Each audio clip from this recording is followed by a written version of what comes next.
So transactional analysis is one of the most useful frameworks you can learn if you want to communicate better, get less emotionally hijacked, and understand what is actually happening in your interactions with other people. Now, most conflict is not really about the words. It's about the psychological state that each person is speaking from. And when you know how to recognize those states, you gain an advantage. You spot defensiveness faster. You stop taking everything at face value. You communicate more clearly, and you become much harder to throw off balance. I'm Dr. Corinne Votaw-Freer, and today I'm breaking down transactional analysis, or TA, a simple, powerful way to understand why people interact the way they do and how to respond with more awareness, clarity, and control. Transactional analysis was developed by a psychiatrist, Eric Berne, and it has stayed relevant for a reason. It gives us a way to understand something almost everyone has experienced. Why some conversations feel clear and productive, while others go sideways almost immediately. Now, at its core, transactional analysis is the study of how people relate to another. It looks at the messages we send, the messages we receive, and the internal state we are speaking from when we interact. And what makes it so useful is that it helps explain not just what people are saying, but what's happening underneath the words. Now, according to transactional analysis, all of us move through three ego states: the parent, the adult, and the child. Now, those are not literal ages. They are patterns of thinking, feeling, and behaving that all of us move in and out of throughout the day. The parent ego state is made up of the attitudes, the beliefs, the rules, and the messages we absorbed from authority figures early in life. Now, sometimes that state is nurturing, supportive, protective. It sounds like, are you okay? Or let me help you with that. But sometimes that same state becomes critical, rigid, or controlling. Then it sounds more like, you should know better, or why would you do it that way? So the parent state can either support connection or create pressure. It depends on how it shows up. The child ego state holds early emotional experiences, impulses, adaptations, and needs. This state can be joyful, creative, playful, spontaneous. It can also be vulnerable, fearful, ashamed, defiant, or hungry for approval. The child state tends to show up when someone feels rejected and shut down, when they become reactive, when they rebel against being told what to do, or when they are anxiously trying to please. Then there's the adult ego state. The adult is grounded in the present. It gathers information. It evaluates reality, and it responds based on what is actually happening. So instead of, coming from like an old pain or old conditioning response, it is based in reality and the present. The adult asks questions like, what are the facts? What do I know right now? What is the most effective response in this moment? And this is where a concept called metacognition comes into play. Metacognition is the ability to think about your own thinking. It's your ability to notice your own mental and emotional process while it's happening. In transactional analysis, metacognition is what allows you to catch yourself in real time and realize, I'm not an adult right now. I'm reacting from child, or I'm slipping into a critical parent voice. That awareness is essential because you cannot shift what you don't notice. Without metacognition, people react automatically. They feel criticized and become defensive. They feel vulnerable and shut down. They feel anxious and start pleasing, controlling, or over-explaining. But with metacognition, a pause becomes possible. And in that pause, a person can come back to adult. They can reality check the moment. They can regulate their response, and they can choose something more intentional. So in many ways, metacognition is the doorway back to adult state. Now, transactional analysis becomes even more useful when we apply these 3 ego states to communication. In transactional analysis, TA, every exchange between people is called a transaction. A transaction is simply one person sending a message and another person responding. For example, imagine one person says, "Did you remember to send that email?" On the surface, that could be neutral. It could be an adult question.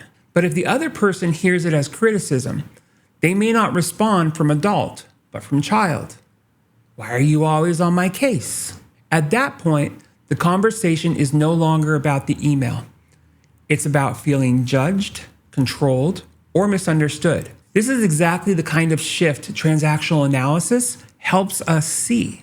When communication is working well, the transaction is often complementary.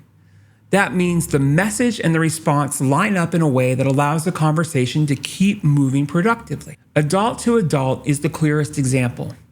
One person asks a question, the other answers directly, and the exchange stays grounded. So if one person says, "What time is the meeting?"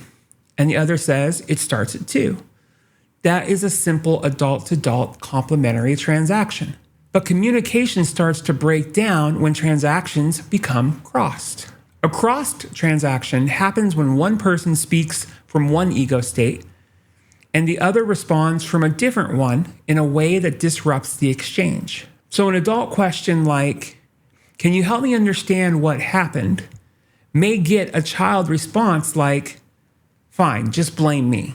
Or it may get a parent response like, "You always do this." Once the transaction is crossed, the original conversation often gets replaced by defensiveness, conflict, withdrawal, or power struggle. It happens in marriages, in friendships, between parents and children, and in workplaces. And it also happens in the way people talk to themselves. Now, this part is interesting and important because transactional analysis is not only about how we speak to other people, it's also about how we internally relate to ourselves. A lot of people carry an internal critical parent voice that says, "You're doing it wrong, you should be better by now," or "Why can't you get it together?" Other people carry an anxious or wounded child state that feels chronically afraid of rejection, failure, or abandonment. And when those patterns go unnoticed, people often mistake them for reality. They assume that because they feel ashamed, they must have done something shameful. Because they feel rejected, they must actually be unwanted. Because they feel criticized, they assume the other person must be attacking them. Metacognition interrupts that automatic fusion. It creates enough distance for someone to say, "This is what I'm feeling," but that does not automatically mean that this is what is happening. That is an adult move. It is reflective instead of reactive. It doesn't dismiss the emotion, but it also doesn't let emotion become the sole interpreter of reality. Another important idea in transactional analysis is the concept of life positions. These are the basic beliefs people carry about themselves and others. The healthiest position is, "I'm okay and you're okay." That position supports respect, accountability, and connection. It allows people to disagree without dehumanizing each other. It allows for boundaries without contempt, and it allows vulnerability without collapse. But people do not always operate from that healthy position. "I'm okay, you're not okay," often shows up as blame, superiority, contempt, or chronic criticism. "I'm not okay, you're okay," often looks like insecurity, self-doubt, people-pleasing, or feeling less than. And lastly, "I'm not okay and you're not okay" can create hopelessness, detachment, and a kind of global negativity where no one feels trustworthy and nothing seems repairable. These life positions shape how we interpret ordinary interactions. They shape what people expect from relationships, how they respond to conflict, and what they believe they deserve. And that helps explain why two people can walk away from the same conversation and walk away with completely different experiences. One person may hear a question, another may hear judgment. One may hear concern, another may hear control. The transaction is never just about the words. It's about the ego state sending the message, the ego state receiving it, and the meaning that both people attach to the exchange. What transactional analysis gives us is a map. It helps us recognize when we are speaking from old programming instead of present reality. It helps us see when we are inviting an adult response and when we are accidentally provoking a child or parent response. And it helps us become more intentional in the way we communicate. Now, one of the things I appreciate most about transactional analysis is that it gives people language without flattening complexity. It is simple enough to understand quickly, but it's deep enough to reveal patterns that may have shaped someone for years. You can ask yourself, am I speaking from adult right now? Am I trying to control from parent? Am I reacting from child? What am I assuming? What am I feeling? What are the actual facts of this moment? Those are metacognitive questions. They create awareness, and awareness creates choice. That does not mean the goal is to eliminate parent or child. Both matter. The nurturing parent can be deeply caring. The free child is often where joy, creativity, curiosity, and emotional honesty live. So the goal is not to shame those states. The goal is to become aware enough that we are not unconsciously run by them. The adult state is not cold. It is not robotic, and it is not emotionless. It is integrated. It makes room for feeling while also reality checking feeling. It honors the past without letting the past run the present. And it can listen to the nurturing parts of parent and the emotional truth of child without surrendering judgment to either one. That is where communication starts to improve.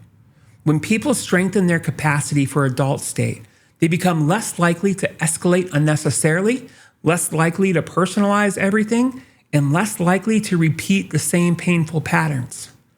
They become more able to pause before reacting, more able to ask clarifying questions, more able to stay connected even when the conversation becomes uncomfortable. If you ever walked away from an interaction thinking, that escalated fast, why did that feel so personal? Transactional analysis offers a very useful lens, because often the issue is not just the content of the conversation. It is the collision of ego states beneath the surface. And once you can see that, you can change it. You can notice when your inner child feels hurt. You can notice when your internal parent becomes harsh or controlling. You can notice when you are making assumptions instead of checking reality. And through metacognition, you can return to adult, where choice becomes possible. That is really the heart of this work. Transactional analysis helps us understand that communication is not only about language, it's about state. It's about perception. It's about the stories, rules, wounds, and expectations we bring into every moment. But it is also about our ability to become aware of those influences and choose a more grounded response.